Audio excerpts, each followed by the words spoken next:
இன்று காலை திருவள்ளூர் மாவட்டம் ஊத்துக்கோட்டை வட்டத்தில் இருக்கிற ஒரு தனியார் இறால் பண்ணையில் ஏற்பட்ட ஒரு விஷவாயு லீக்னால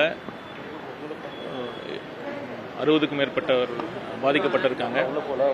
இதுவரை 2 பேர் உயிரிழந்திருக்கிறாங்க.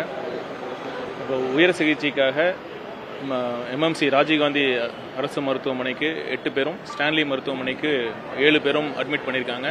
இதை தவிர இப்பயும் இங்கே தனியார் ஹாஸ்பிட்டலில் வேல்ஸ் மருத்துவமனையில் 28 பேரும், வெங்கடேஸ்வரா ஹாஸ்பிட்டலில் ஒரு 20 பேரும் அட்மிட் ஆகிருக்காங்க. இப்போ பார்த்தீங்கன்னா இங்கே அட்மிட் ஆகிருக்கிற பேஷண்ட்ஸும் எல்லாருமே வென்டிலேட்டரோட உதவியில் தான் அவங்க சுவாசிச்சுட்டு இருக்காங்க.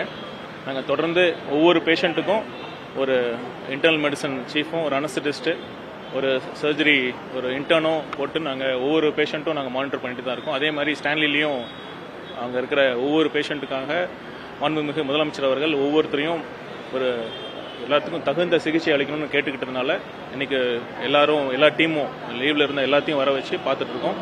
இதற்கு முன்னாடியே அங்கே முதல்ல அங்கே அருகில் இருக்கிற தனியார் ஹாஸ்பிட்டல் தான் இருந்தது, மருத்துவக் கல்லூரி ஹாஸ்பிட்டல். முதல்ல அங்கே தான் போனாங்க. அது தகவல் தெரிஞ்ச உடனே இங்கிருந்து ராஜீவ்காந்தி அரசு மருத்துவமனையிலிருந்து 2 டீம் அனுப்பிச்சு வச்சோம். இங்கிருந்து 4 மருத்துவர்கள் கொண்ட குழு 2 தனியார் ஹாஸ்பிட்டலையும் அனுப்பிச்சு அங்கவும் பார்த்துட்டு அங்கே ட்ரீட்மெண்ட் பண்ண முடியாமல் இருக்கிற பேஷண்ட்ஸை உடனடியாக நாங்கள் ALS advance life support ambulance மூலமாக இங்கே ஸ்டான்லிக்கும் எம்எம்சிக்கும் ஷிஃப்ட் பண்ணி இங்கே ட்ரீட் பண்ணிட்டு இருக்கிறோம்.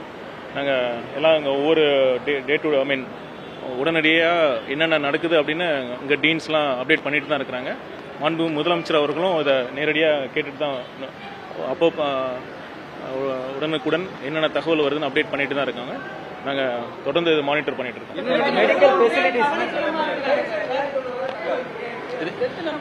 இல்லை, இதில் நானும் பார்த்தேன் மீடியாவில். இது பார்த்தீங்கன்னா பெரும்பாலான ஊடகங்கள் 7 பேர் உயிரிழந்திருக்காங்கன்னு சொன்னாங்க. அது உண்மை இல்லை. இதுவரை 2 பேர் தான் உயிரிழந்திருக்காங்க. கவலைக்கிடமாகவும் சில பேர் இருக்காங்க.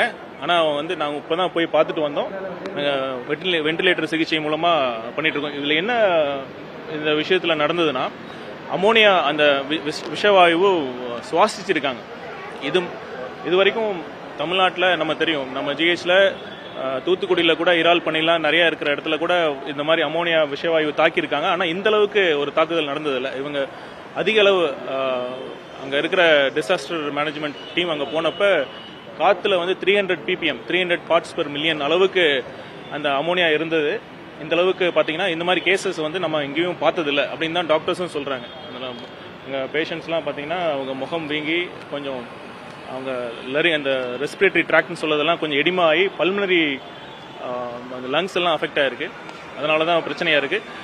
அதாவது அட்மிட் ஆக பொழுது இருக்கிற நிலைமையை விட கண்டிஷன்ஸ் கொஞ்சம் சில பேஷண்ட்ஸ்க்கு கொஞ்சம் ஒர்சன் ஆக சூழல் இருக்குது அப்படின்னு சொல்கிறாங்க. இந்த மாதிரி கேசஸ் அதிகமாக பார்த்தது இல்லாதனால இங்கே எல்லாரும் எல்லா இதுக்கும் நான் தயாராக தான் இருக்கேன். சரி,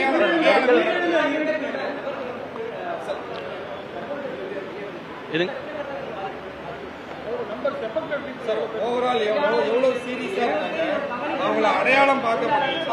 இல்லை இங்கே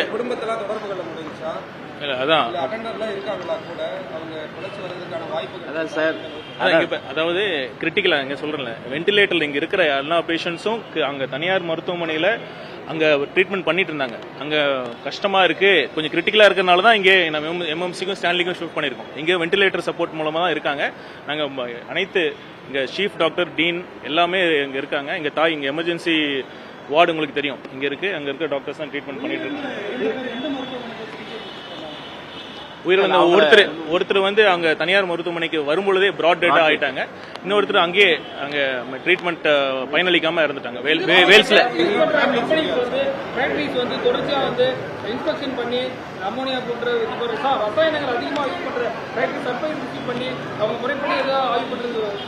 இல்ல, முதலமைச்சர் அதை பத்தியும் இன்னைக்கு ஒரு மீட்டிங்ல அதையும் சொல்லியிருக்காரு. கண்டிப்பா இந்த மாதிரி ஹசார்டஸ் கெமிக்கல்ஸ் யூஸ் பண்ற இண்டஸ்ட்ரீஸ்லாம் முறையா அவங்க அனுமதி பெற்றிருக்கணும்.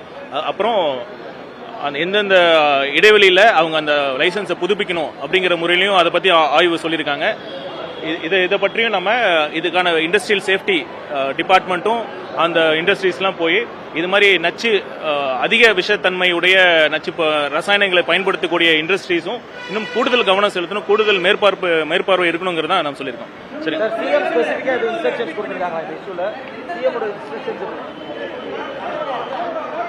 அதாங்க, அதாவது ராஜீவ்காந்தியில் 8 பேர் இப்ப 10 இன்னும் 2 பேர் வந்தனால இப்ப 10 பேர் இங்க இருக்காங்க. ஸ்டான்லியில 7 பேர், வேல்ஸ் மெடிக்கல் காலேஜில் 28 பேர், 24 பேர். அப்புறம் வெங்கடேஸ்வரா ஹாஸ்பிட்டல்ல 18 இப்ப 18 பேர் அங்க இருக்காங்க. இல்ல மெஸ்ல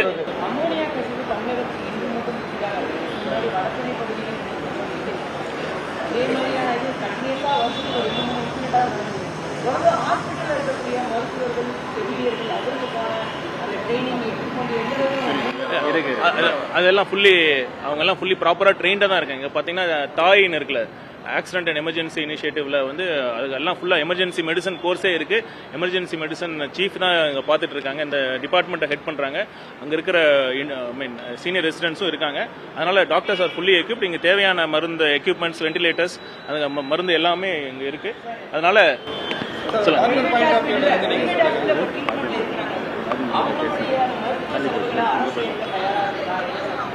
என்ன தேவையோ அதை நாங்க பண்ணுவோம். சரி, தேங்க்யூ.